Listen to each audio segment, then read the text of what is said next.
भारत माता की जय। उत्तर सरकार हाय हाय हाय हाय हाय हाय। महाविकास आघाडीचा निषेध असो, निषेध असो, निषेध। देश में हो रहे विकास के समानांतर बढ़ती महंगाई को आम जनता नजरअंदाज नहीं कर सकती, क्योंकि आए दिन ईंधन के बढ़ते भाव को लेकर जनता लगातार कीमतों में कटौती की मांग कर रही थी। साथ ही विपक्षी दल भी मोदी सरकार पर ईंधन की कीमतों को लेकर हमलावर थे।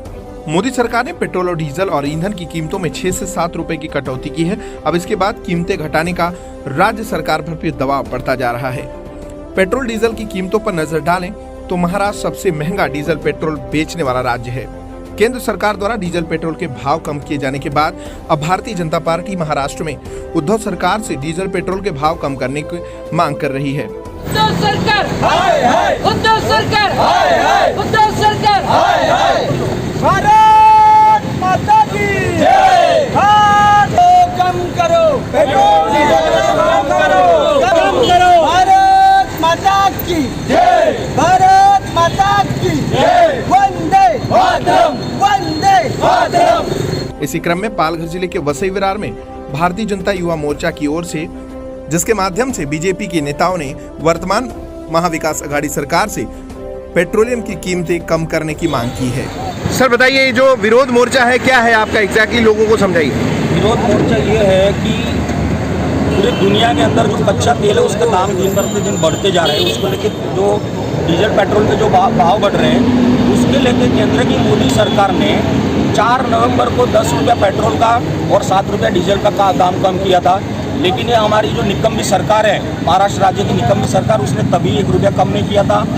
हाल ही में वापस 22 मई को वापस केंद्र सरकार ने 9.5 रुपया पेट्रोल पे कम किया और 7 रुपया डीजल पे कम किया और गैस सिलेंडर पे 200 रुपया कम किया।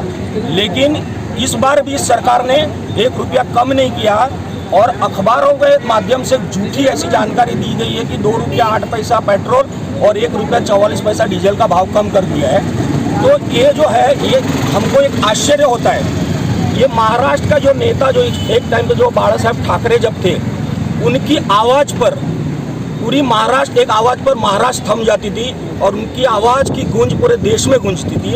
आज उसी बाला साहब ठाकरे का लड़का आज चूहों के सामने बिल्ली बन के बैठा है और उनको ये जो जनता की जो समस्या है, जनता की जो परेशानी है, ना तो उनको दिखाई दे रही है ना सुनाई दे रही है।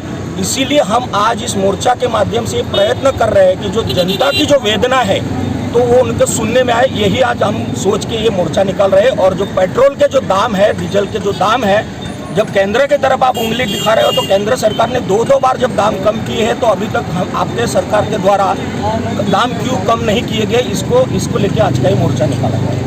डी कंपनी के संबंधों और दाऊद इब्राहिम से लेकर नवाब मलिक के बीच जो संबंध हुए, ईडी ने चार्जशीट में दावा किया है कि नवाब मलिक का डायरेक्ट संबंध डी कंपनी से हुआ है और अभी तक वो अपने पद पर बने हुए हैं मंत्रालय में। क्या कहेंगे आप?